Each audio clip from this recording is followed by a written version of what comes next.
అనకాపల్లి జిల్లాలో గంజాయి భారీగా పట్టుబడింది. గోపాలపట్నం సూదికొండ వద్ద డంప్ చేసి ఉన్న గంజాయిని పోలీసులు గుర్తించారు. 600 కేజీల గంజాయి, కార్, 2 బైక్లు స్వాధీనం చేసుకున్నారు. 9 మందిని అదుపులోకి తీసుకుని కేసు నమోదు చేశామన్నారు జిల్లా SP.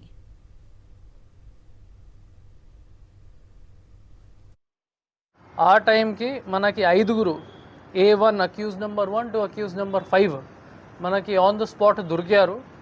They had come there for loading of ganja for transportation to Chennai, to Tamil Nadu.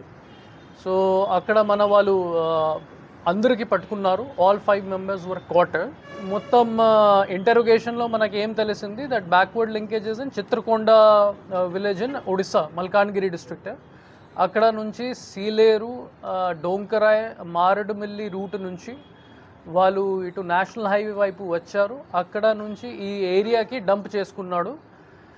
And ఒక accuse number 1 who is the main accuse మన పైకరావుపేట నుంచి గుంతపల్లి విలేజ్, అతనే ఈ తమిళనాడు వ్యక్తితోనే మల్టిపుల్ ఫోన్ నెంబర్స్తోనే టచ్లోనే ఉంటారు, అప్పుడప్పుడు మాట్లాడతారు. అండ్ డిమాండ్ ప్రకారం ఇక్కడ నుంచి సప్లై చేసుకుంటాడు.